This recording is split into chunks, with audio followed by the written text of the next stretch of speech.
You see those Boston Celtics fans? They are feeling pretty good right now. Their team is 7-0 on the road this postseason and 1 win away from hanging that illustrious banner, number 18. But you're talking about Luka Doncic. We want to dive a little bit further into that alongside Stephen A. Smith, Kendrick, Perkins, Paul George, Michael Wilbon. So, PG, I want to start with you here. I'd like to talk about Luka, but you played him in the first round at this Dallas Mavericks team. What's different in the Luka we're seeing now and the Luka you faced then? The Luka we faced put a ton of more effort on the defensive side. I mean, you saw times after he got stopped, he was celebrating, he was fist bumping. You know, it was just a lot more energy towards that end, to where you don't see that now in the finals. And the Celtics are going at him. They're targeting him the same way he likes to target the other team's worst defender. And so it's really making him work hard, and you see he's been in foul trouble. So because of that, has your perception, Stephen A., changed of Luka in these finals? No, not at all. He's still a superstar in this game. Obviously, he's a liability defensively, and he has been that way for most of his career. I'm going to tell you what I noticed that I don't think anybody has brought up. We talk about the greatness of Jaylen Brown. Jaylen Brown has been picking up Luka and guarding him since the opening tap of the NBA Finals. And when he makes a good defensive play against Luka, he's talking to him. He's talking to Luka the way Luka was talking to Minnesota, the way Luka was talking against OKC. Jaylen Brown is in his face. Jaylen Brown is letting them know he ain't the only superstar on this basketball court. And the Boston Celtics are letting them know they've been the superior team. And Luka, obviously, his competitive fervor has been trying to make up for some of that. And that's where some of the frustration is coming from. Luka's problems are bigger than basketball. First of all, Paul's observations are fascinating. But I'm going to go bigger picture than that. Okay.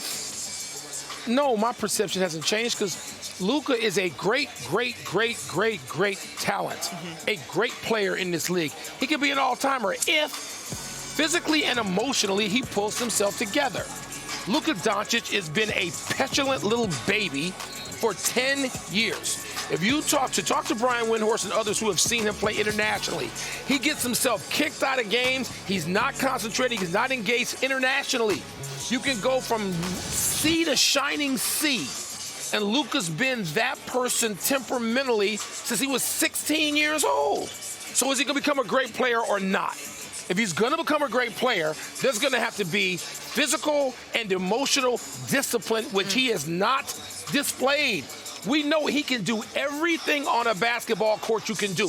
What do we talk about with championship players? It's discipline. It's the ability to harness it when there's stress, under pressure, to be poised. Luka didn't have that. He's not demonstrating it. He cost his team in the last game. And he escaped somehow the criticism the other great players find heaped upon them when they do this. He's facing it now. He good, because it's legit now. And they know it. And I think that Dallas has done the right things in terms of the executives, in terms of Jason Kidd and the way he's tried to handle it. The rest of this ain't up to them. It's up to him, as great as he is, if he wants to take that last step.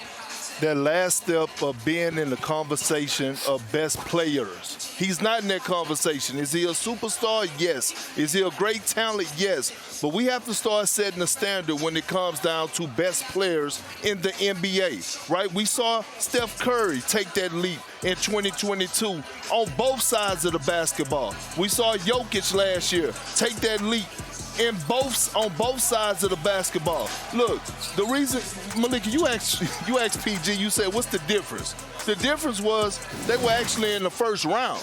As you get deeper into the playoffs, your body got to be ready for that, right? He's not in shape for the NBA Finals. That's the difference. The physicality, the athleticism is showing. And right now, Jaylen Brown knows that I could pick up Luka 94 feet, turn him, and wear him down. We're going to pick on him off defensively. He can't guard a parked car. And then, on top of that, Al Horford, who is 38 years old, is moving better than Luka Doncic defensively. Well, when I asked Luka about it yesterday, he said, you know what? I think I let my team down. He has a chance to make up for it and extend this series.